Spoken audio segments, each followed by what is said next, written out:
Laurel needs to not be with us because she needs to take care of herself. So she is at home doing what she needs to do to take care of herself. So I get the audacious job of guiding us tonight. So I think our first thing is minutes approval. Do people have a chance to take a look at the minutes? I had just a few updates that I just sent to Paolo, and they're mostly just details. A word that was the incorrect word being corrected to the right word. So does anybody want to move to approve the minutes? Sure, I'll move to approve the minutes. Thank you, Stephanie. Stephanie's moved to approve the minutes. Does she have a second? Second. Thank you, Kosakan. If you approve the minutes, give some kind of signal, a hand up, a thumbs up. Perfect. Great. Minutes are approved. So the minutes are approved as corrected? As corrected. Thank you. And I'll add them in before I submit them to get up on the webpage.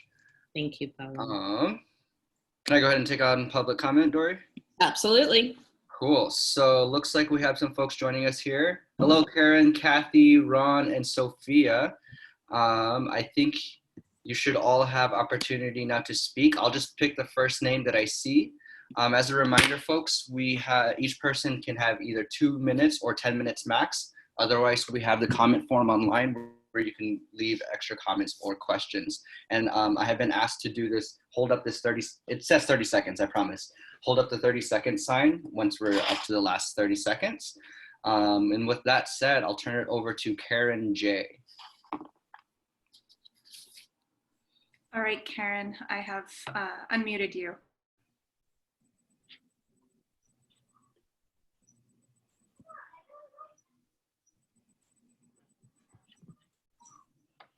I'm sorry, I really had nothing to say. I just wanted to listen in at this point.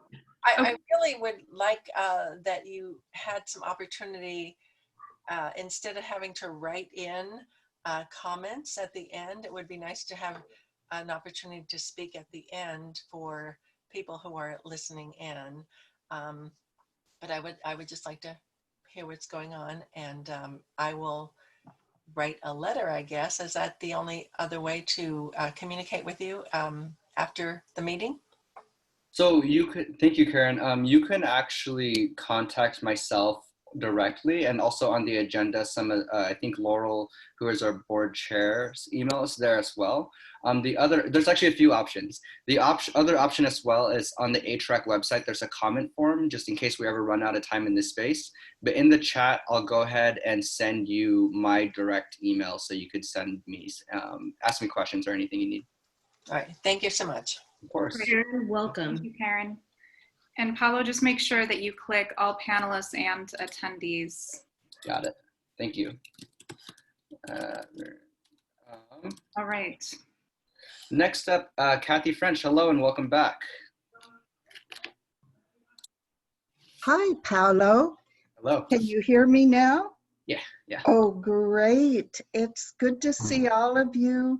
Good to see a counselor here, Councilor Fagin. And where Chief Rochon.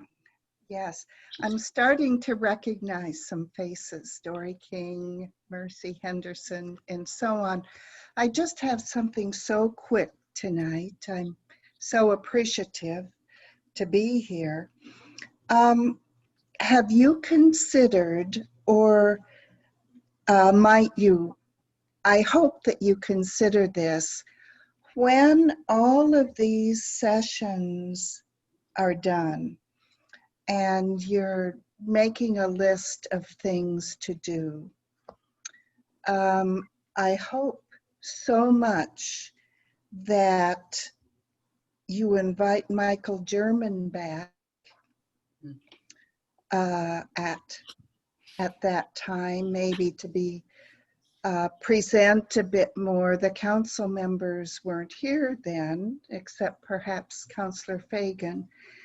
And it seems to me that for everyone to agree on things, we need to really have a shared understanding.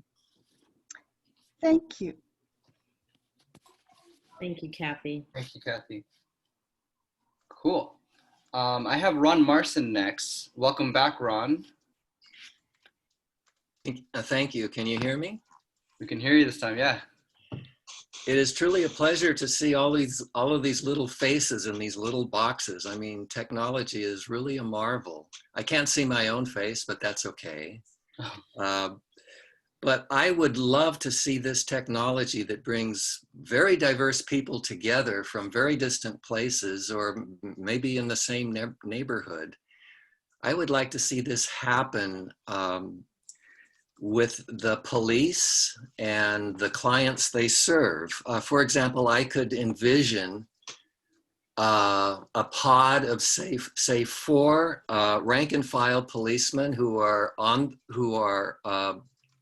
in the process of doing their job daytime, maybe reserving 1 hour to get together with 4 people in the community who have a problem with the police. So you could have rank and file police that are living in fear of being shot, and you could have black and brown people they serve living in fear of being shot, and you could bring them together in these nice little squares where the only thing that they need to do is listen to each other.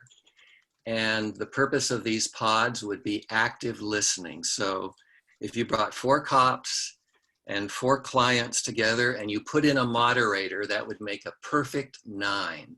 So you'd have 9 little frames going across. And these sessions could meet once a month. And diverse people could really start to understand each other because they're not trying to convince themselves of anything other than to be understood. So that's my plan.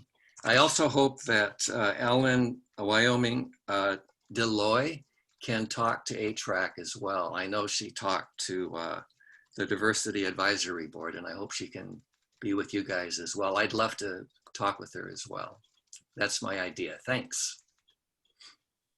Thank you, Ron. Up next, I have Sophia Wang. Can you hear me? I could hear you. Okay, thank you. I'm just here to listen today because partially for school, but also because I'm interested in human rights, and I chose this to be the organization I'm looking into. So I'm just here to listen for today, and I'm not here to say really anything. Welcome, Thank Sophia. you. Are you in the Beaverton School District? Yes, I'm in Beaverton School District 48. Oh, okay. Cool. Which school are you at? Stellar Middle School. Okay, cool. Well, welcome.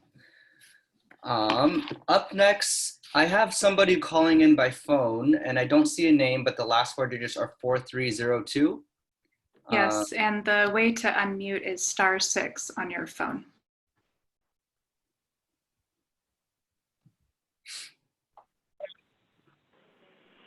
Hi, this is Terry. Hi, Terry. Hi. Are we talking about the police issues? Yeah, today's topic is use of force. Okay. I'm really happy with the Beaverton police and sheriffs.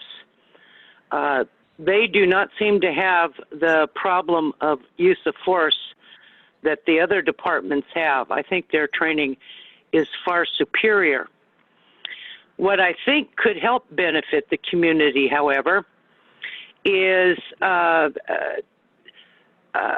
children in school having police officers explain how they are wanted to behave when they are addressing a police officer, and have officers let them know that, you know, how they are required to handle violence or disobedience, and how it's different between children and adults. And with the older teenagers, let them know what is required of them in dealing with police officers with driving citations and other offenses. I know as a kid, we didn't have any of that. We had our driver's test, and that was it. And I know this would bring the fear factor down with our kids and, the adult community as well. I've watched a few videos online, and I've asked police officers, what do you prefer when you pull me over? Do you want me to get out of the car? And they say, absolutely not. And I see a lot of the problems because people are exiting their cars because they're in a panic. And I think people need to understand why officers want us to act in a certain way in the initial meeting so that things don't escalate. So I think citizen training is needed here as well. Thank you, Terry. Thank you. Of course. And I don't think there's anyone else. So with that said, Dori, I turn it back over to you.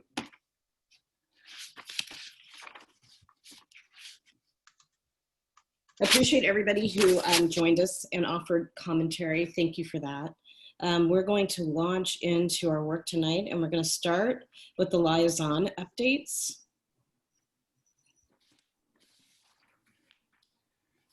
Sure. Councilor Fagin, would you like to go first? Sure, I'll go first. So the liaison updates that went out with the email were from last month. So the ones for this month are different. And I know we're really short on time. So the one thing I thought that I'd mention tonight is that Ellen Wyoming Deloitte did the listening sessions with the public and put together a report of recommendations. We had a council meeting on that. After that council meeting where we got the recommendations, what's happened is that we have, every other week, we have what we call one-on-ones, what I call briefings. So we have staff briefings on, I think this last Thursday was probably about 12 different topics. This was one of them. And what staff will do with that is take the input from each individual counselor and determine what the next steps are. What I anticipate the next steps are with this report is that we will come together in a work session, review the recommendations and talk about how we move forward with this report and with the recommendations from Ellen. So I just wanted to give you that quick update. Whole lot of other things going on, but I know we're short on time, so I'll stop there. And as always, if anyone has questions, feel free to ask or shoot me email or give me a call. If I may, just real quick, I believe I sent everybody the video where Ellen's report is to council. And so you could find that in the email that I most recently sent you. In addition to that, Councilor Fagin, one of my updates for the city side is actually talking about the interim city manager and the recruitment for that. Mm-hmm. You probably know more than I do about that. Do you want to maybe dig into that as well? Sure, I can if there's interest. So the procedural process is that staff is going through doing the work that they do from human resources, the city attorney's office, the mayor's office, the finance director's office. Let's see who else. We have Dave Waffle, who used to be the assistant finance director, but he's a previous city manager. So he's helping advise on steps that we should be taking. I'm the council liaison for that. So that's another meeting every week, which is wonderful to hear how they're doing. It's going to kind of be a two-step process. The first step is hiring an interim city manager. That city manager will serve Beaverton for about 6 months. The main priority will be to help those of us on council and staff understand the changes in communication and the changes in how city managers work with council and with staff. So that is ongoing. As of last night, we were told there are 25 people that have applied for the interim position. And there will be interviews, I believe, November 12th. So council should get the applications sometime in the next week or two. The application period closes on the 15th of October. And the goal is to then come together and determine who to interview and hire by the first week of December at the latest. That person would then take their position on January 1st and be the city's first interim city manager in 40 years. The new council, because the charter that changed added an extra position, and because we have a competitive mayor's race, the new council and the mayor will be part of council, so we'll have to get used to calling that out as well.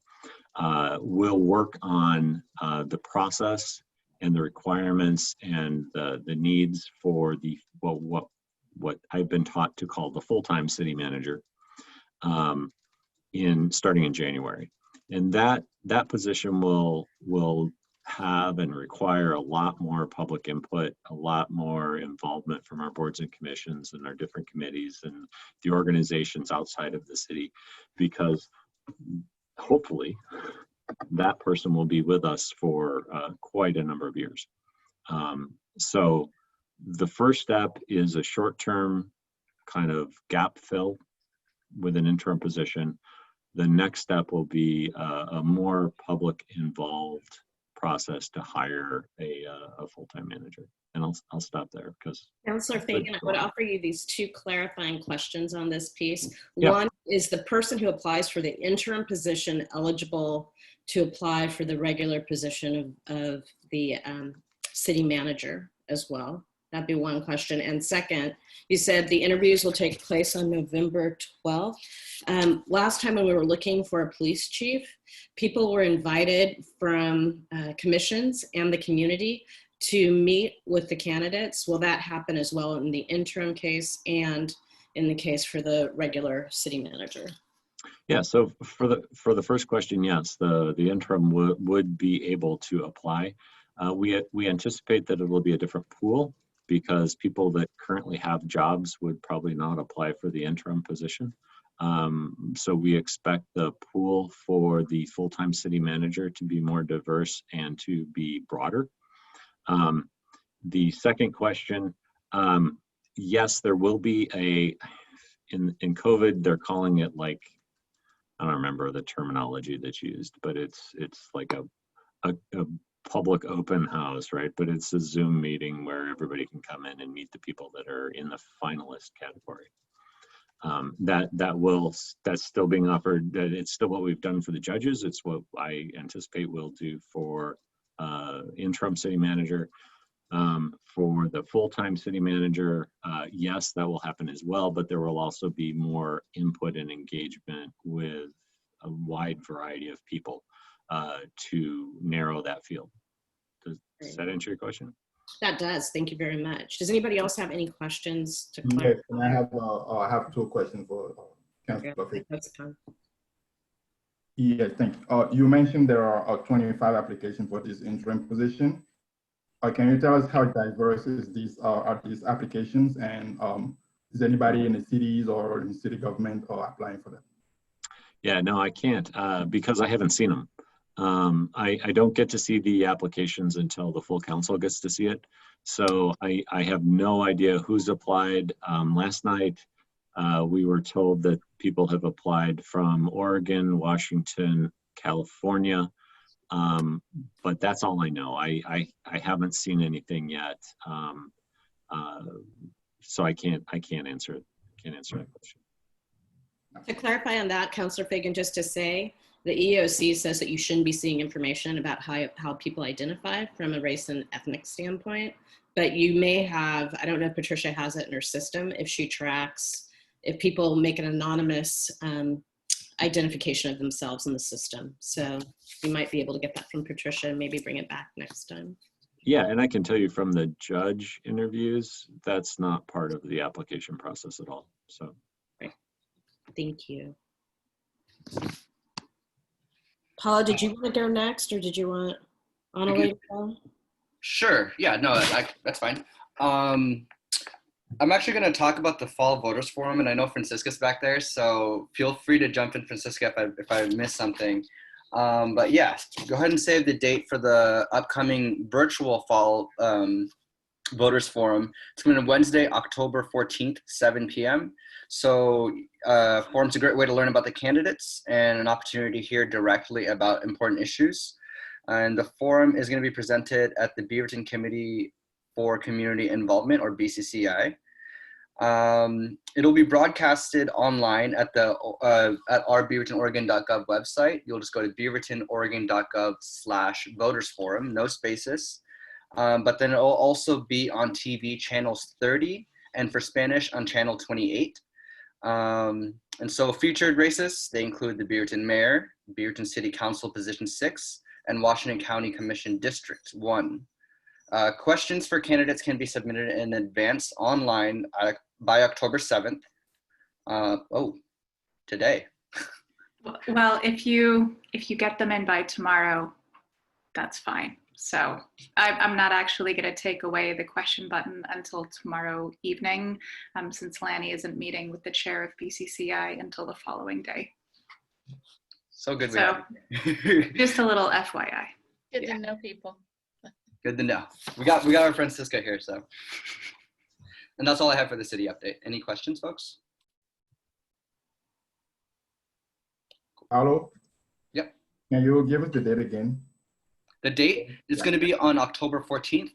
Wednesday, October 14th, so next Wednesday. Mm-hmm. On Zoom? Go ahead. Yeah, so you can either watch it online, so at the beavertonoregon.gov/voters forum website, there's links to link to TVC TV's live YouTube feed, where it'll be streamed online, or you can watch it on television on channel 30 for English or channel 28 for Spanish. Thank you. Thanks, Francesca. Paula, is that everything you had? Does anybody have any other questions about what Paula just offered us? All right. So I think, Annala, you're up, my dear. Okay, all right. So we had our first meeting for the Mayor's Youth Advisory Board. It went pretty well, all things considered. It was a little bizarre. We met all of our new members. We're majority new members. I think there's maybe 7 or 8 of us from the previous years, which is very bizarre. But yeah, we mostly discussed what we are looking to focus on this year. We decided to split up into subcommittees. We're still trying to figure out what those subcommittees are and like what's most productive to work on this year. Some ideas we're working on, anything to do with climate change, things to do with mental health awareness, and things to do with youth homelessness. Although right now we're in the process of debating whether to do like more of a project-based idea, or like activism-based, or like discussion-based with like people in the community or schools. So we're kind of still figuring it out. It's been a little bizarre, but we're adjusting. We also went back over some of the Mayor's Youth Advisory Board bylaws and made some small changes. We changed all the pronouns to they, them, and we also edited, so like you don't need to reapply after 2 years. Once you're on the board, you can be on the board until the end of high school. So minor stuff, but important changes.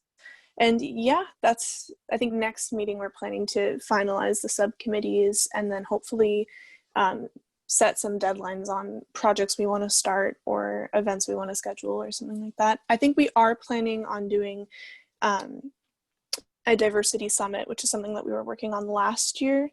I don't know how we're going to do it this year because we were planning to do it in person. So we'll have to adjust that a little bit, assuming things stay on the track that they're on right now. But yeah, so far, those are our plans. In terms of school, originally, the Beaverton School District was planning to rethink maybe introducing a hybrid model in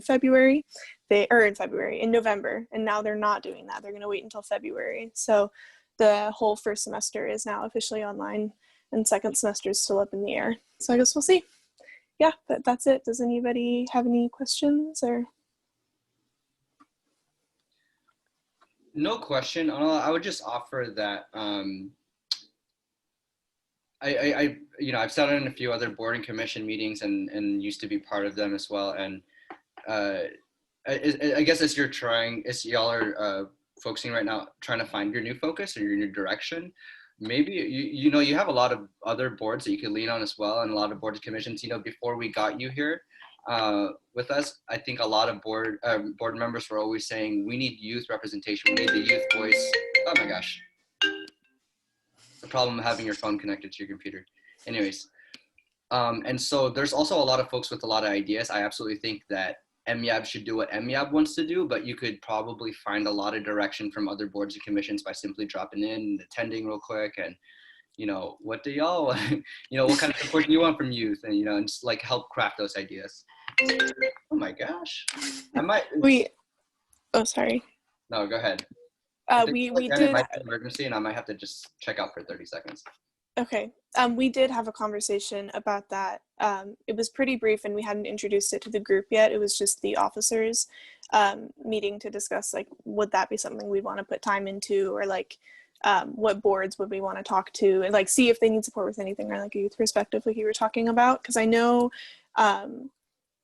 let's see, I know Corinna's on the diversity advisory board, and there are a couple others that I'm forgetting right now, but yes, so that was definitely on our list of stuff to do. We have to vote with the group on whether we want to like finalize that as something we're interested in doing, because like climate change, mental health, and youth homelessness, we'd all like discussed and voted on as an official thing we wanted to move forward with, but that is on our list of stuff to talk about for next time. So that was, we were thinking very similarly. Anyways, yeah, I appreciate that. So yes. Any other questions or I guess comments or anything?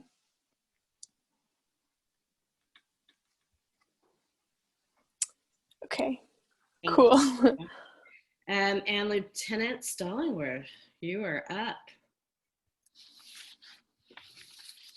Okay, thanks. I'll be real brief because I sent the update to Paolo that you all should have received. So one of the points I just want to make from it, it's Domestic Violence Awareness Month.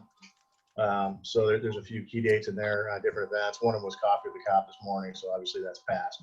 But I think the 15th is Wear Your Purple Day, and then there's a vigil, I believe the 21st, I have to go back and look. And also the Drug Take Back event is October 24th. So if anybody's unused, unwanted, narcotics or prescription medications, you don't have to flush them down the toilet or throw them in your garbage. You can bring them by, drop them off free of charge over the Griffith building on the 24th, and that's 10 a.m. to 2 p.m. But that's all included in the update that I got Paolo. And unless anybody has any questions, I'll let everybody move on. Thank you.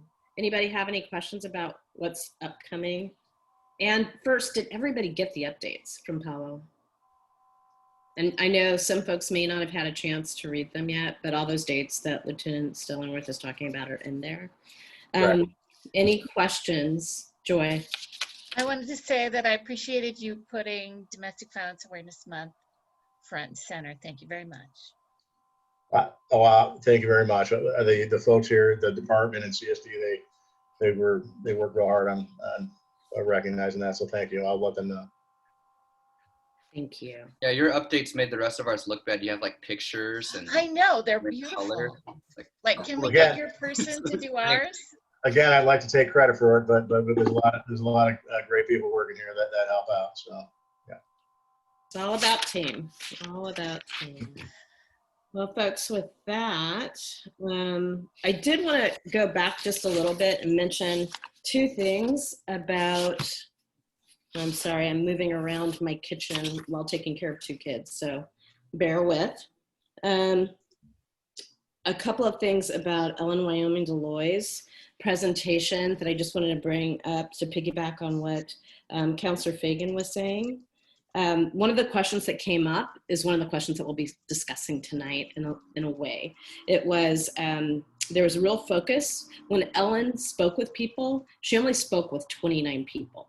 And the goal was to talk to people in anticipation of setting up larger listening sessions. But often what was mentioned was 8 can't wait, and that will be part of our conversation as we go through tonight. So I just wanted to highlight that and say, I know that people don't have a lot of time sometimes, but it is well worth, if you can even watch 10 to 15 minutes of Ellen's presentation, it's really well done. And it gives some information about her recommendations to the council. And I believe the actual presentation, Paolo, did you send out the actual presentation or did you just send out the video? I sent out the video and then the marker for where the video of the presentation starts. Yeah, and there is, if you go to the city council website, the PowerPoint is available as well. Okay, I'll find it and drop it in the chat while y'all are doing your thing.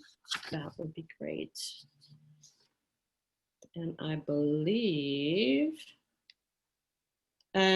that we are at that point of talking about where we are and stopping and looking at the proposal. So Paolo, are you ready to do that, or okay, yeah, pop it in the chat? I can do that.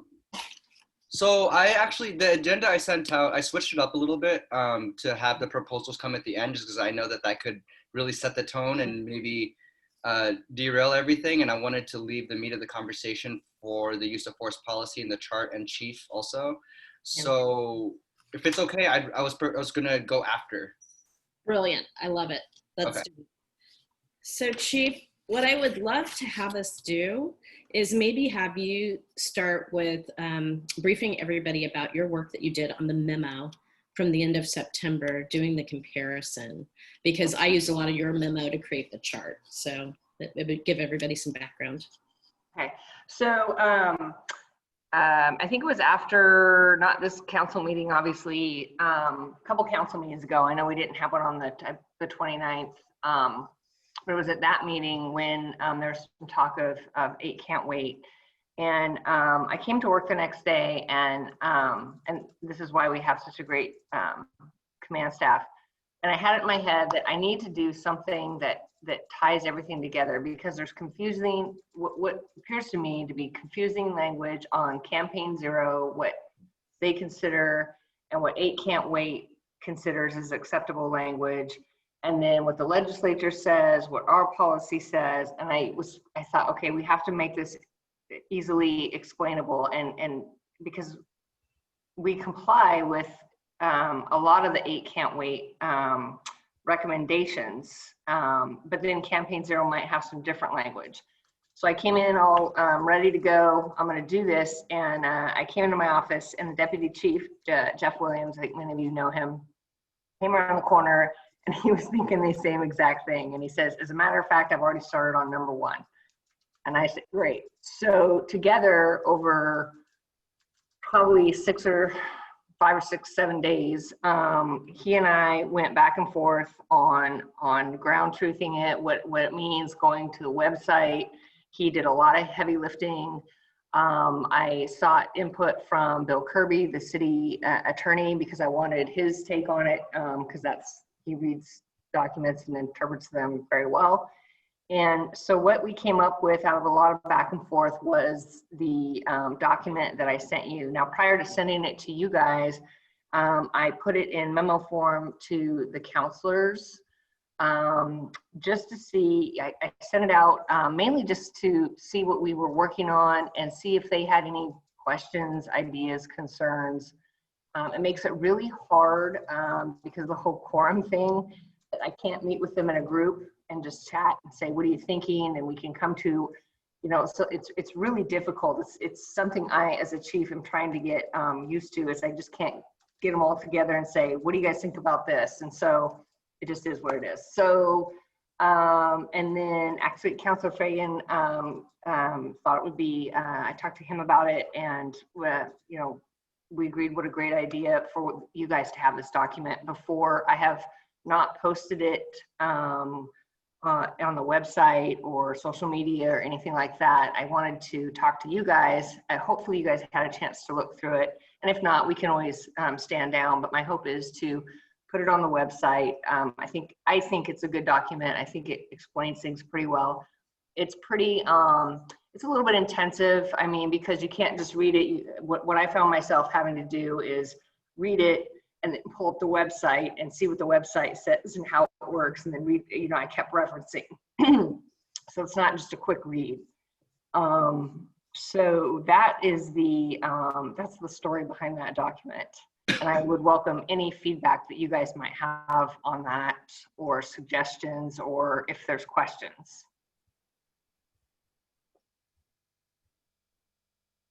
Dori, we can't hear you. You can't hear me? I've got 2 toddlers playing right next to me. Oh, I'm trying to be really cognizant of the fact that they're playing right next to me. I hear you. So just wanted to say that the document, the larger chart, was generated from some of what Chief Grosang did, and then also from the additions that Joy and Laurel suggested, which were look at the Minneapolis Police Department and look at the Louisville Police Department policies as well. Because we know in Minneapolis, George Floyd was killed. And we know that Breonna Taylor was killed during a search. So looking at all those policies, that's what's in the chart right now. How many people have honestly had a chance to look at the chart? Okay. It is dense. So this is what I'm going to recommend. The question that we had posed is, what are the differences that we see and we notice? So what I'm going to propose, in the interest of everybody's time and sanity, let's take 5 minutes to have people turn off their screens and focus on the chart. I would say focus on one section that you're truly interested in and see if you have questions about that section. And then you can throw them into the chat and we'll try and walk through those questions this time. So Tanya, this is my way of us not having to spend multiple times on it, but we'll come back and we'll check in again next session in November to make sure that everybody got enough time. So for example, for myself, I might be really interested in duty to intervene. So I'm just going to look at duty to intervene and look across and see what the Beaverton Police Department does, what the state statute is, what 8 Can't Wait might have said, and then what the Minneapolis and Louisville police departments do. So everybody clear on what we're doing? Does that make sense for folks first? So does everybody want to take 5? You can turn off your video and have your 5 minutes to yourself, and then I will put it in the chat when we're about a minute out. Does that work for everybody? Okay. I'll keep time. Okay. I read it today, so I'm good. Okay.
1 minute left.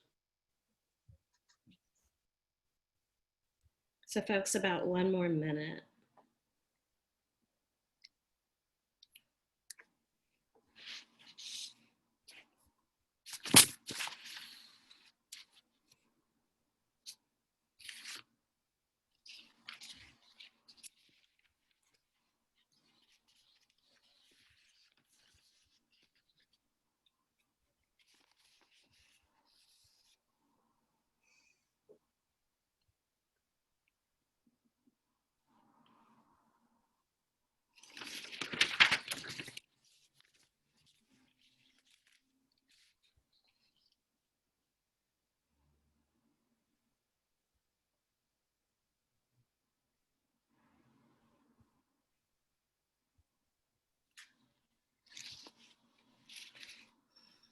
Time for me.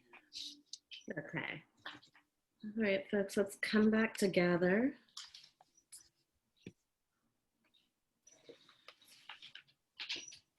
I just want to acknowledge that was not a lot of time, but hopefully it gave you a few minutes to familiarize yourself with one particular element of use of force.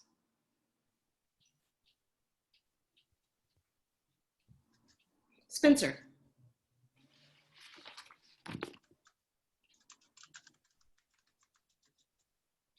Chief Groshong, both BPD and he can't wait seem to use the word feasible a lot when discussing warning before shooting. Feasible sounds pretty, I don't know, loosey-goosey to me. Is there a specific or does feasible have a legal meaning? I'm not aware that feasible is a legal term. I don't think it is, but I'm not an attorney. So when you say loosey-goosey, is there, what about that seems, what about that word seems loosey-goosey to you? It doesn't seem very accountable. Okay. For example, if a police officer were to claim that it was unfeasible to give a verbal warning, under what circumstances would it be unfeasible? So the officer can claim that it was, I didn't have time to give a warning.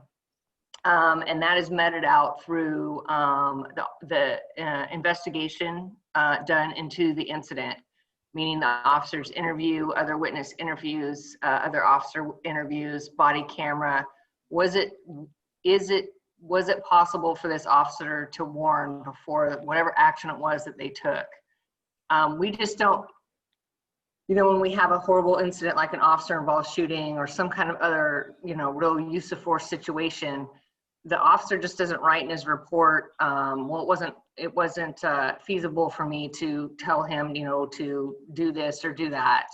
When something like that occurs, it's a big investigation, and officers are interviewed and they're tape recorded, and there's witnesses to include civilian witnesses.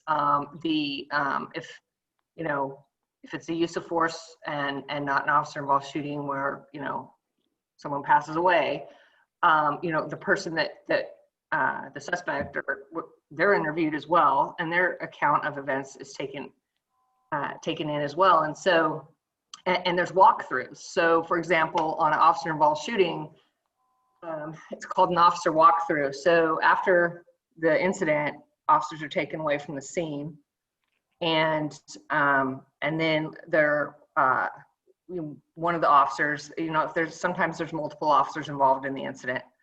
One officer will come back with the lead investigator from a different agency, not from the home agency where the officer is, and they will walk through the incident. They do a walkthrough, an aftermath, and they explain, I was here, this is what I saw when I was here, I went to this, I was here, this is what I said. And so it's really, it's broken down very, very minute. So feasible, I don't know what other term I would use. I guess I can just say it's not loosey-goosey. The officer just doesn't say, well, I didn't have a chance to.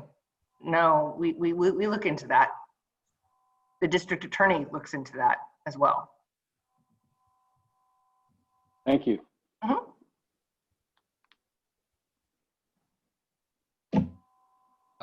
Looks like you're on mute, Dori, but we have Stephanie next, and it looks like Councilor, you're raising your hand?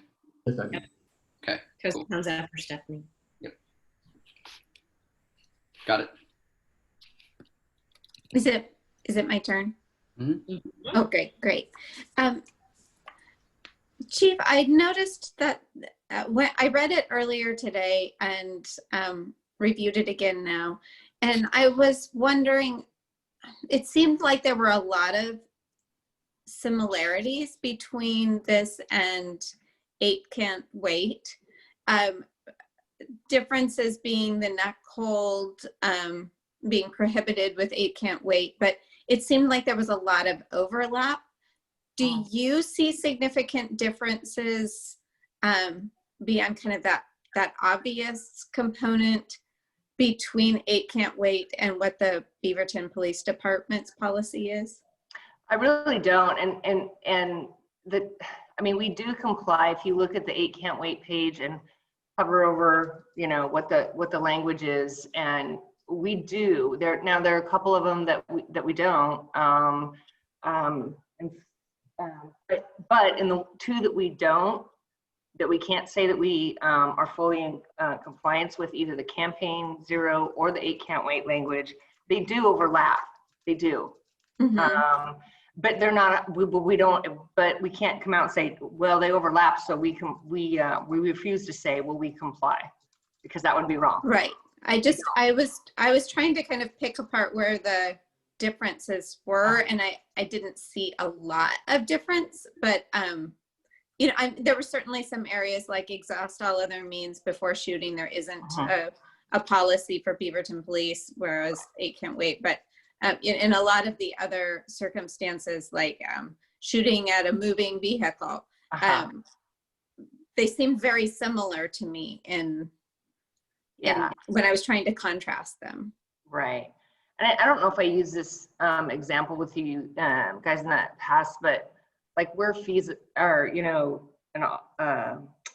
give a warning, you have to give a warning. Or so, for example, if I'm on a traffic stop, I pull somebody over for forgetting to, or running a red light. And for whatever reason, this guy doesn't like police officers, whatever reason they have going on in their life, and they simply lean out the window and start shooting at me as I'm walking up on the car. That has happened. And so in those circumstances, when am I supposed to say, oh, hold on, give a warning? I'm running to the tail end of my car trying to get cover and maybe shooting back, maybe not. So it's those really rare circumstances that have happened where it's just not possible to do these absolutes. And that's where we can't come together on those very few things that you're pointing out. Okay. The other question I had was, are there techniques or training that's provided to officers for their own emotional management when they're having to apply use of force? I would imagine that even if it is completely legitimate, that is a really high intensity situation, and how one could get caught up in that moment and not know, like with the chokehold situation, not know when to cease application of pain management. Is there special training that's given to them to be able to think through that, how to manage that process, or how to make that assessment to say, well, compliance has now been achieved. How do I separate myself and my emotion, the high emotions of that moment, from the application of that force? Yes, we do train to controlling your emotional intelligence. Is what we call it, and we do train for that. And we don't practice the chokeholds, as I've said before, because it is so extremely dangerous. But we do in what we call control tactics, and some of you that have gone to the community academy know what I'm talking about. But you know, we have to get in this, you know, how we hold people maybe when we're escort. We practice that on each other, and so we know how it feels. Okay. The tasers, it used to be, if you wanted to carry a taser, you had to get tased, so you know what it feels like.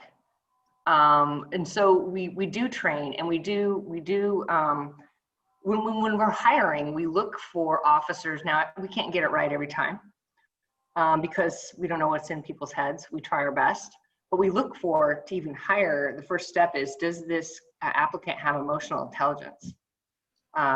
You know, and so life experience, the ability to reason, you know, and like I said, we've made mistakes in our hiring practices before, and we deal with that. But yes, to answer your question, we do train on that. And then also what plays into that is duty to intervene, not so much in the excessive force, but, you know, oftentimes when you are having to use, an officer's having to use force, there's probably one or two more officers there. Rare circumstances there are for a few minutes, but we're so fortunate here. We have plenty of cover officers and all that.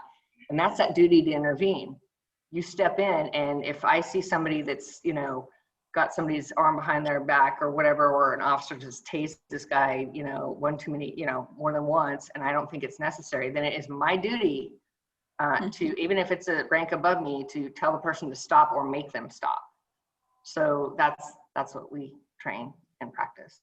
Chief, one clarifying question before we move on to Costa.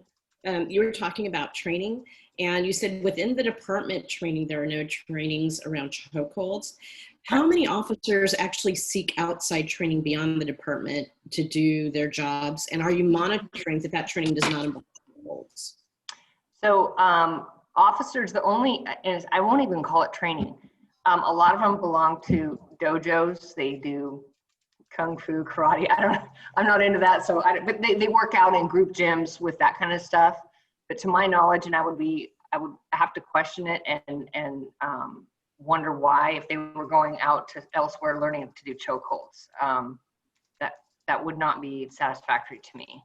And as far as I know, it is not going on. And I'll just add, regardless if they went out and let's say they got that training and they learned how to do some whiz-bang chokehold that I think we're talking about, they would be outside the scope of that policy that we're talking about in the first place anyway. Even if you get outside training, you're not permitted to use that at your job anyhow. Yeah. Again, that's why we have these guardrails and the policies in the first place, is to kind of prevent that outside influence, if you will, if that makes sense.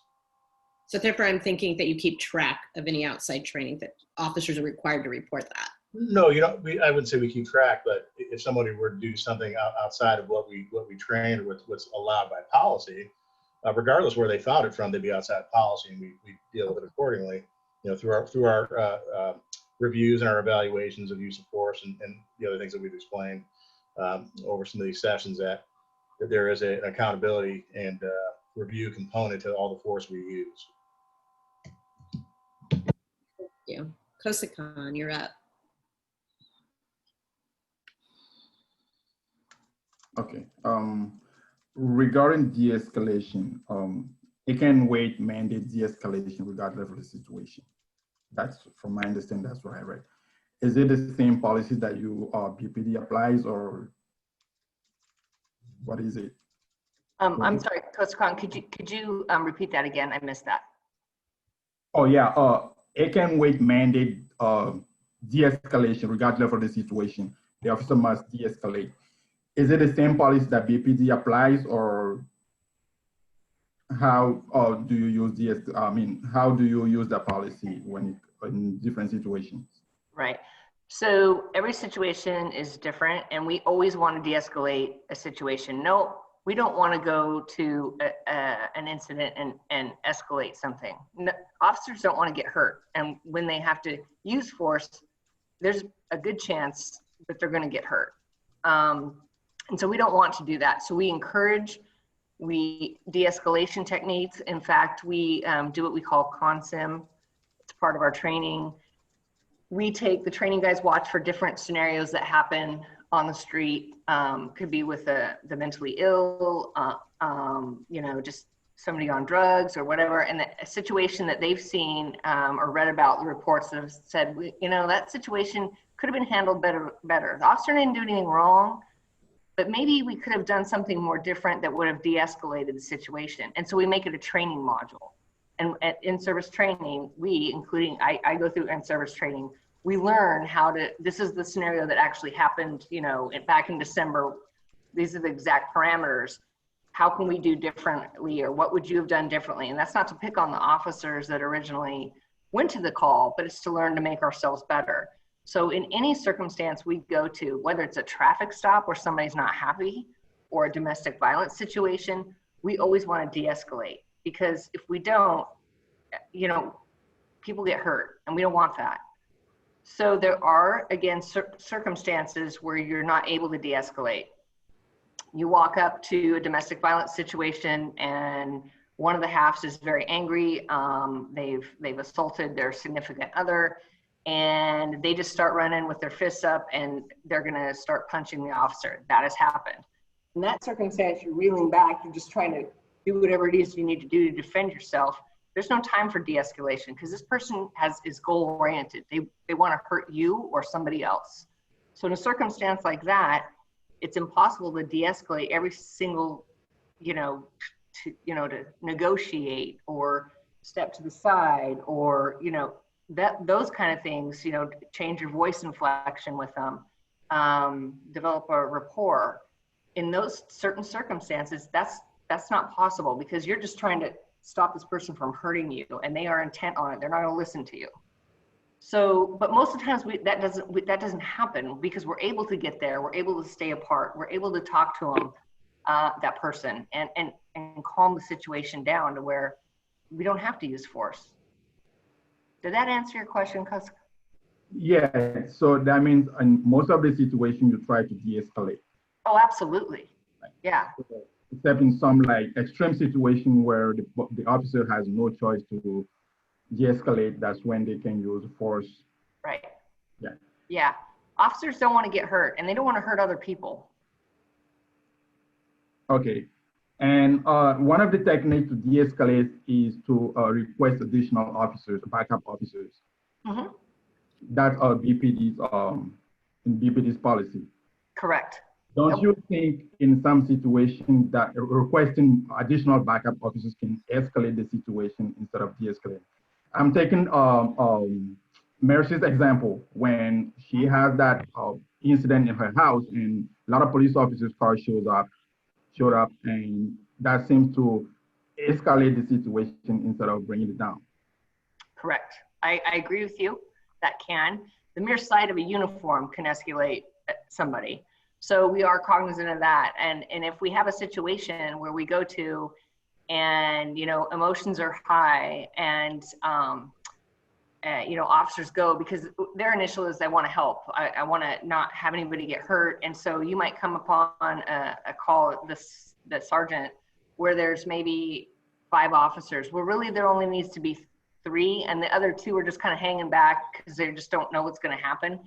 And the sergeants do this, is they tell the other 2, leave. You don't need to be here. There's too many police officers here. They're fine. Leave. And that's a part of that emotional intelligence.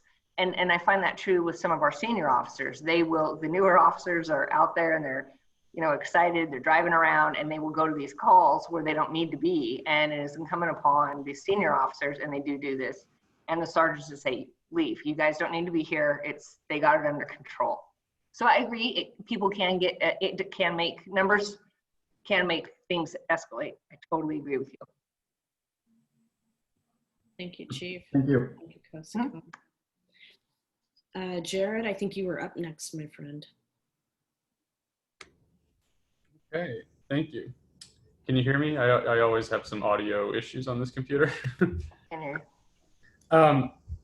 So you actually touched upon my first question about kind of progression of force, so I won't ask that, so thank you. Second question, I kind of want to dig in on mental health a little bit. Okay.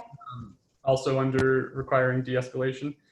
And I was doing a little bit of research regarding Laurel's email about other cities and what they've done, concrete policies that have really affected change. And I was reading about Cincinnati.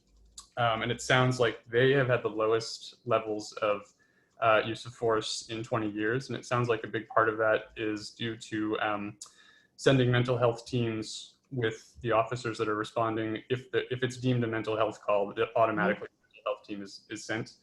And I was looking at our policy. It looks like it says they may request available backup officers and specialized resources, mental health crisis intervention, as deemed necessary. I was just wondering if, I think part of this work is also making your jobs easier.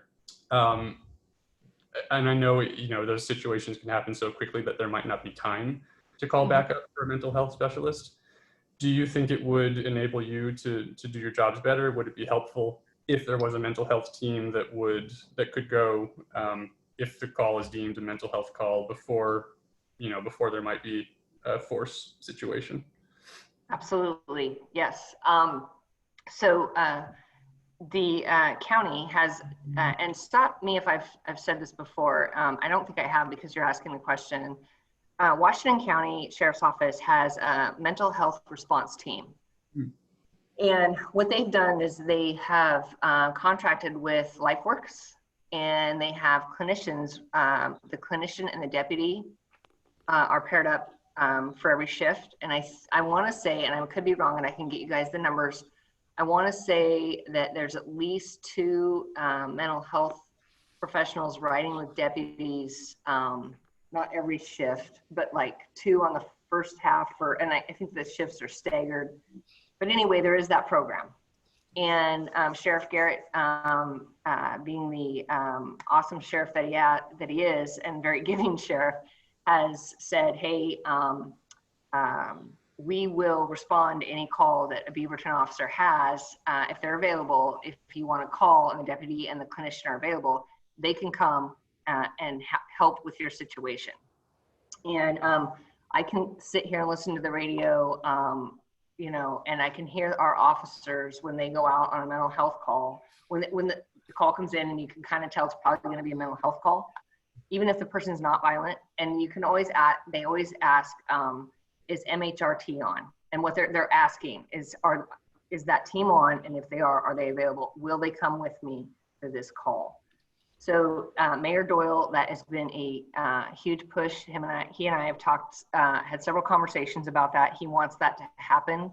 So does Hillsborough, Tualatin, and Sherwood. They've seen the value in this. So right now, collectively as agencies, we're coming together and getting data and putting something together to where we expand that team. Now the problem is getting clinicians. Because there's only so many clinicians and so what does that look like? So yes, you're absolutely correct. And I'm so happy you brought that up. We already, actually Deputy Chief is already writing a job description for an officer for that specialty assignment for that. So, and I think it will be a welcome, it will just be welcome. We don't want to deal with mental health calls. We know there's not an officer here. If you said, hey, if there was a magic pie in the sky and you didn't have to go to mental health calls, except for where needed for safety purposes, they don't want to go to them because they're not equipped. They know that. So it's kind of a weird situation. Yeah. Hopefully That's great. That's great information. Thank you. Chief Gershon, I just want to return us way back to August. And I'm going to lift up something that you said back then. You said about a third of the calls that police officers deal with involve some kind of mental health issue. So just reminding everybody of that as we're going to be talking about some recommendations as well. So thank you. And I believe Joy is up next. Hi.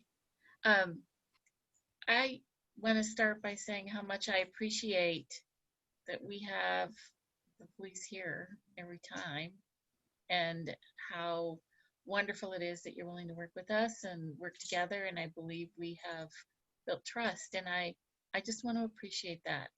Thank you. I feel the same. Thank you.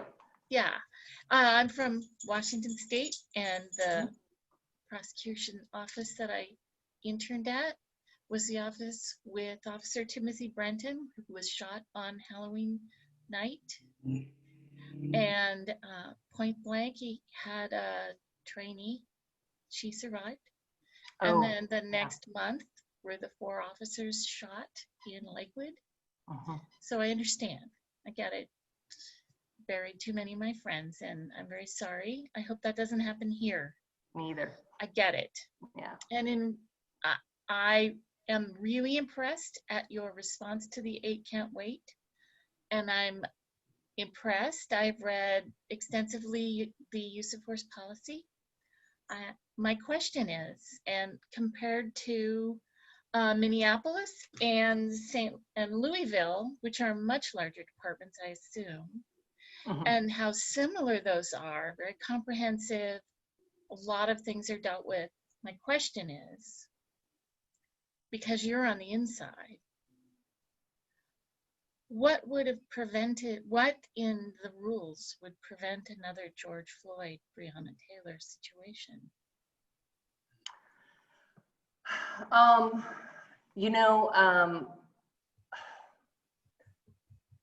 More oversight, and by oversight, I mean, now I don't know anything about Derek Chauvin. I don't profess to know anything, but when, and I can't speak to Louisville at all. But what I have gathered is that Derek Chauvin was not a stellar officer to begin with, that he had several issues, several use of force issues prior to George Floyd. That should have been dealt with very early on and very swiftly.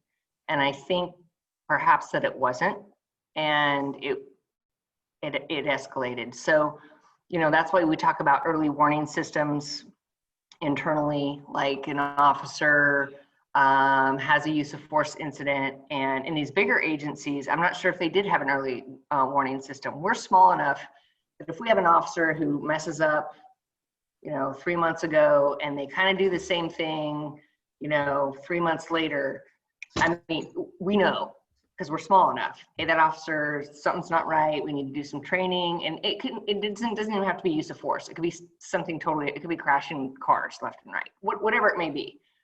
And so we catch that. That's called early warning. You catch it early.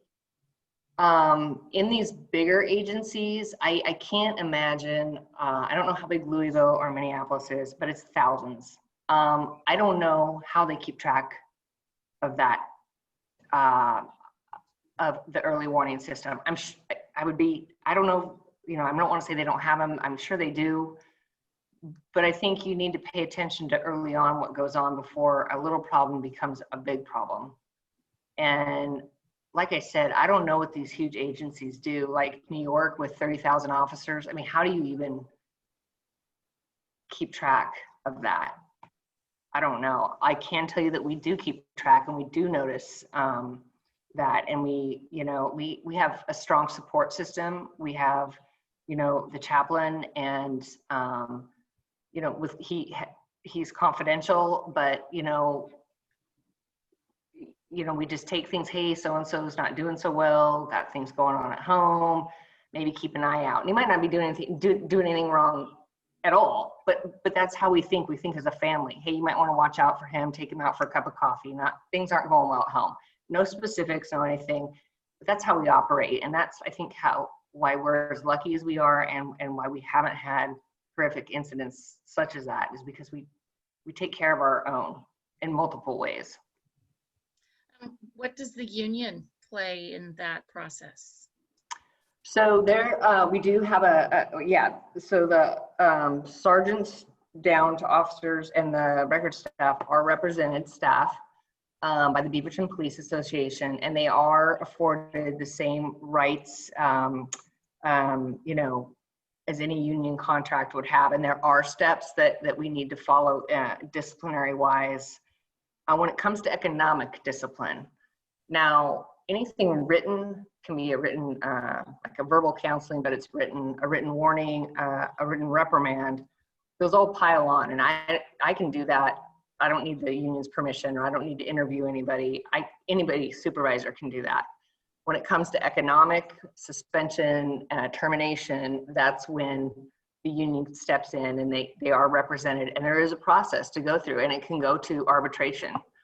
For example, if I suspend an officer for a week for something, and then the union is absolutely, that's their right. They can grieve it, and we can go all the way to arbitration, and then what the arbiter says is binding. So theoretically, someone could kill someone and it goes to arbitration, and then you still have that officer even with all of your checks and balances and check-ins, theoretically? Well, I'm not sure that I would use kill somebody, because that's a different avenue that goes through.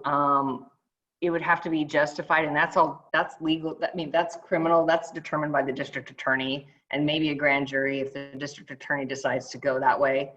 So I'm trying to think. We did have an officer back several years ago, trying to be careful here. He's no longer here. Who had some use of force incidents, and they were investigated, and he was terminated. He grieved that. The union of course grieved it. Automatic payments. Right, it went all the way to arbitration, and the city prevailed, and so he was terminated. But had the city not prevailed, he would have been back. Still have a problem, yeah. And you know, I'm not bashing the labor unions. No. I think there's a time and a place for them, and we work very well with the BPA. We have a really good relationship with them.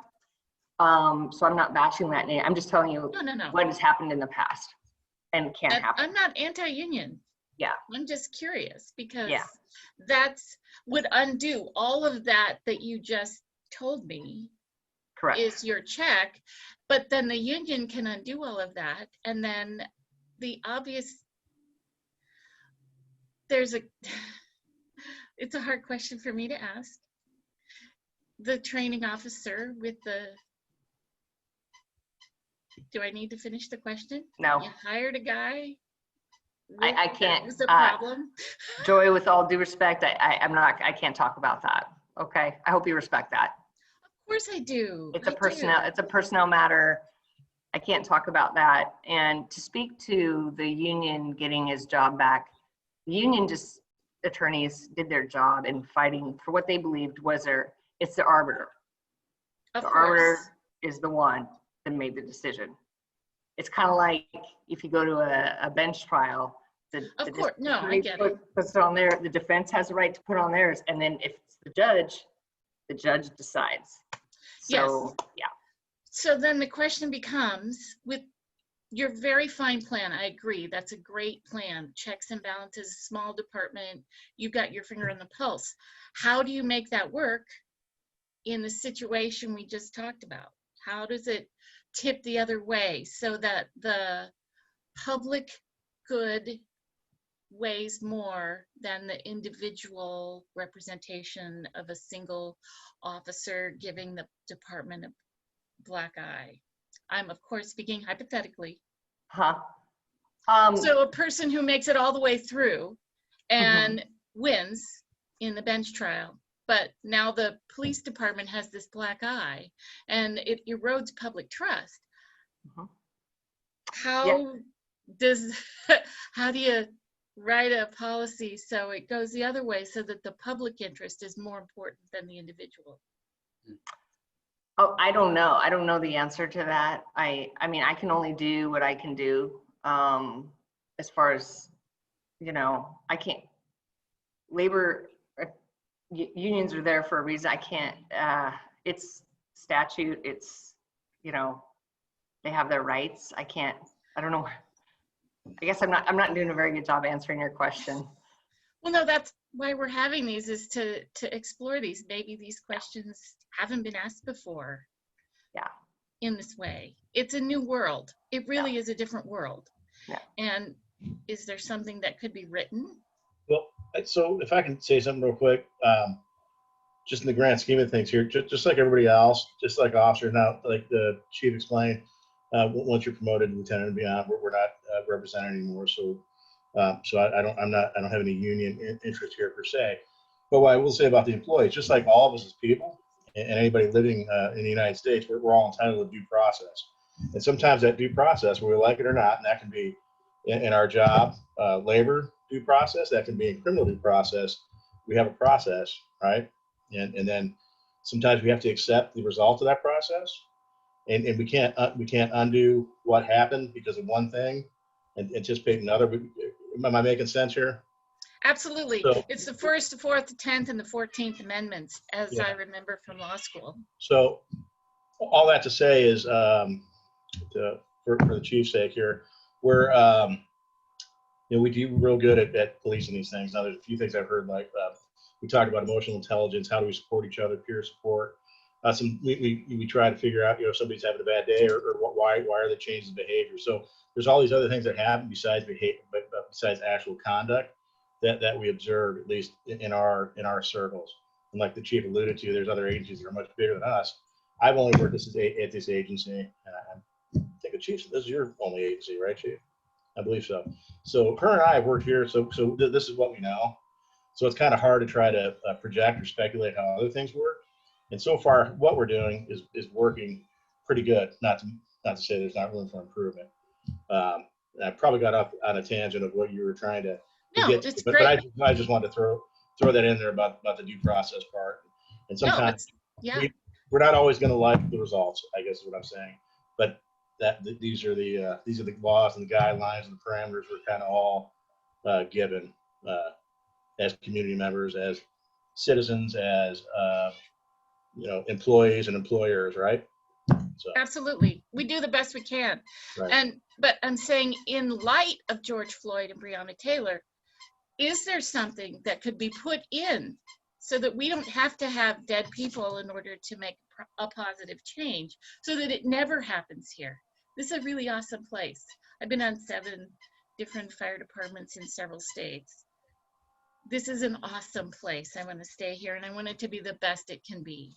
How can we ensure that we never have a George Floyd or Breonna Taylor here? And I think with that, Chief Gershon, this is very much rhetorical. That is not yours alone to work on. This is why we're here. A city council. On the inside. Exactly. You have a city council. You have a city attorney. And I think what Joy is issuing is a challenge. What policies or procedures or processes can ensure that the public good, that our community is served well, and that we can help to help folks choose other options for employment if we don't think they're appropriate in roles as police officers in this area. In our community, yeah. And I guess what I'll just tell you, Joy, too, is we're all fallible, right? Absolutely. There's a human factor. Yes. And you can regulate, you can govern, you can do all these things to try to predict and prevent things that happen, but you can't remove the human factor. Exactly. You're always going to have that, so you're never going to mitigate that entirely. I'll just say we do pretty good what we're doing right now, but you can't. No, what we're doing is great, but clearly it's possible, since we have very similar rules to the other places. We could have a George Floyd here, and I don't want a George Floyd here. I know how terrible it can get. My first summer after medic school was the Rodney King riots. So, and I survived that. So I know how bad it can get, and I don't want anyone to get hurt. No police, I don't want to bury any more of my friends. And I don't want to ever be on national news in Beaverton because we had something here. And Joy, the only thing I can tell you is we work really hard, and that is my mission, is to have the most professional police department that we can be, and that we treat others as we would want to be treated, and keep doing what we're doing, and keep improving, keep making, you know, these changes if they need to be made, and just hope that is enough. I can't guarantee a George Floyd won't happen here. I can't. I pray to God it never does, but I don't think it will, but I can't give you an ultimatum that it would never happen. Do you have the authority as the chief, if somebody was on your radar, like that officer you were talking about, that you could put him on a desk? Do you have that authority? Well, it depends on, yes, but again, it's the due process. Like, I can't just take an officer off the road and I hear that maybe he shoved somebody he shouldn't.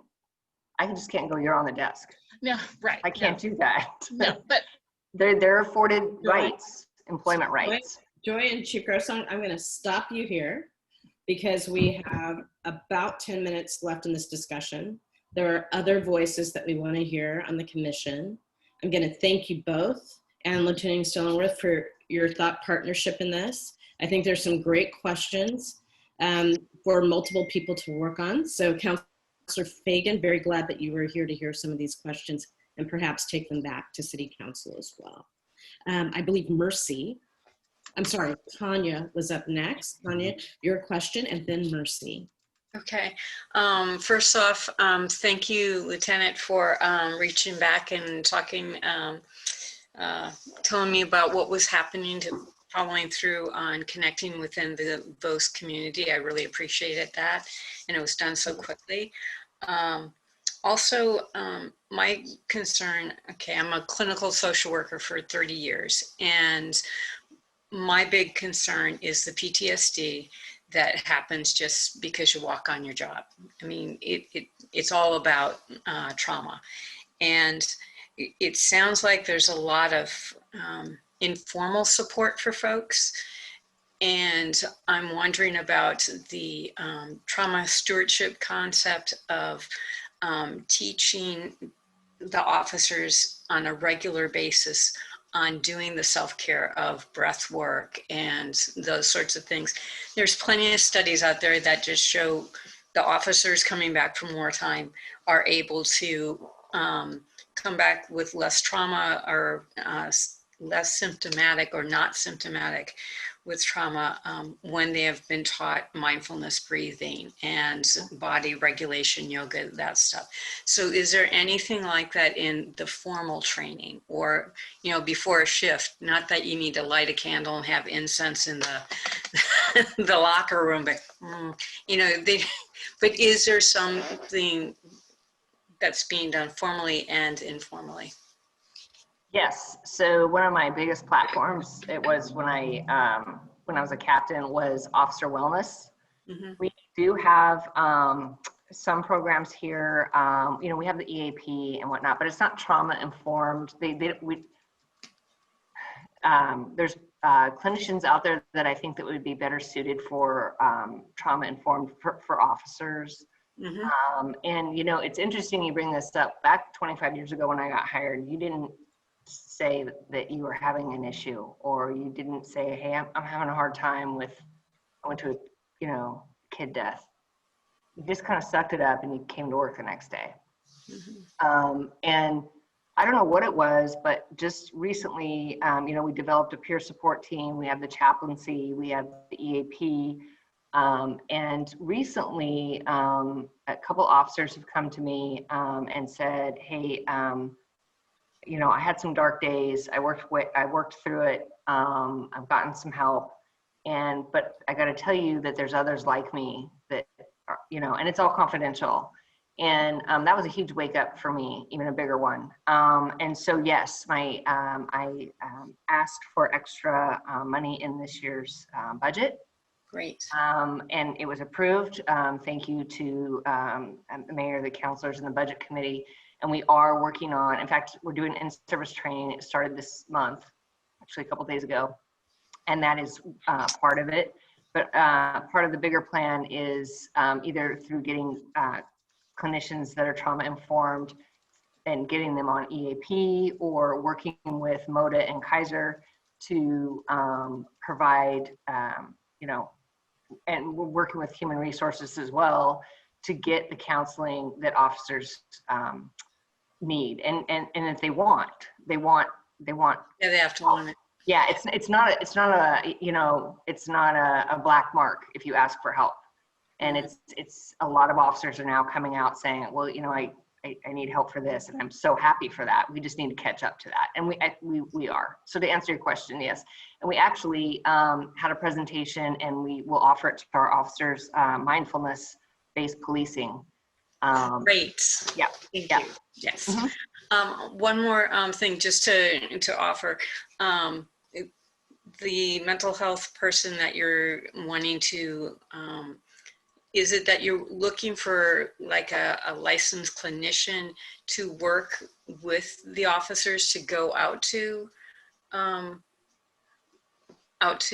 mental health calls, or is it you're looking for you're writing up a job description for someone who is already on the force to work in that capacity of mental health? Oh no, this would be an outside person. It wouldn't be it would be licensed clinicians, or a group of licensed clinicians. Yeah. So it would not be internal.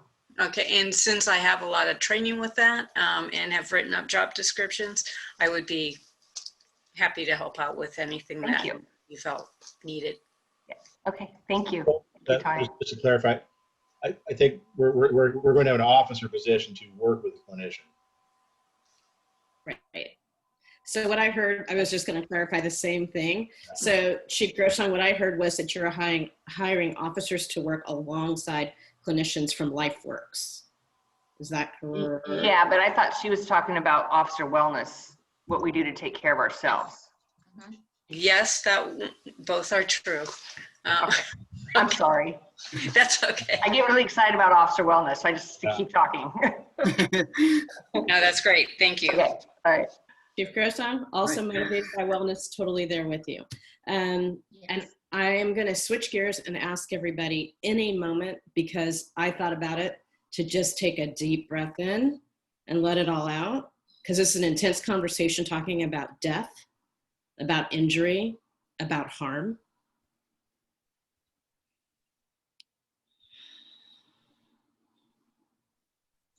Mercy, if you would like to pose your question. Oh, you're muted. Can't hear you yet. You're so quiet. There you go. Mercy, we cannot hear you. I don't know. Try turning up your volume on your computer or pad.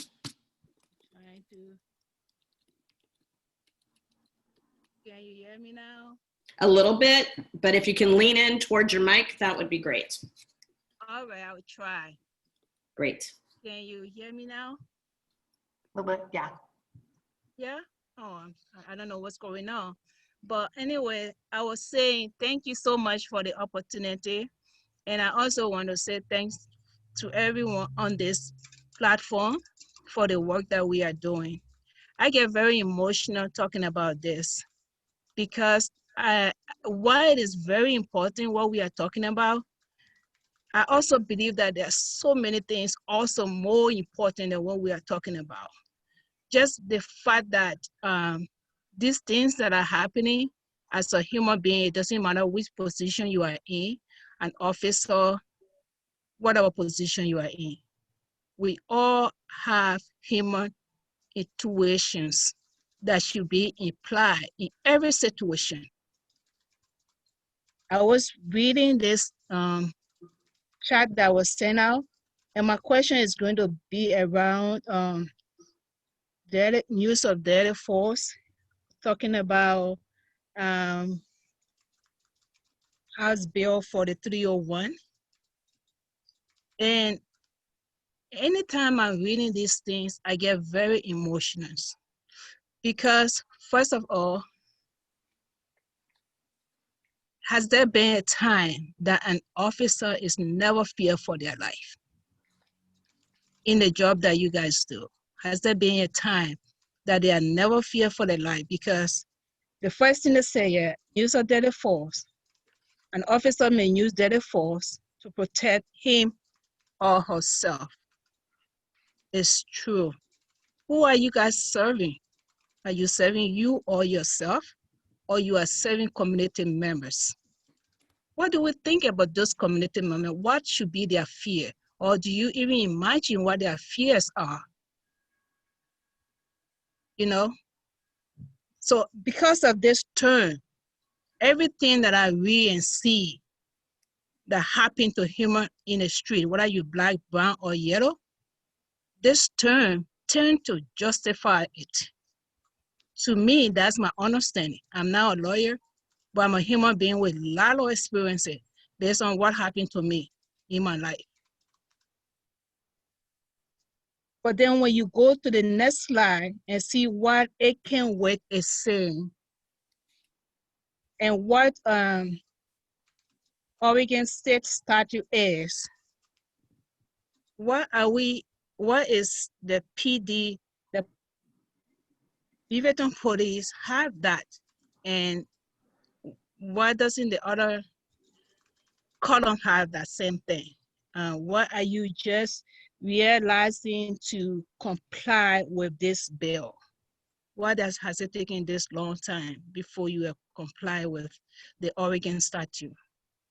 Mercy, that statute was a recent passage, just to give you some context over the summer.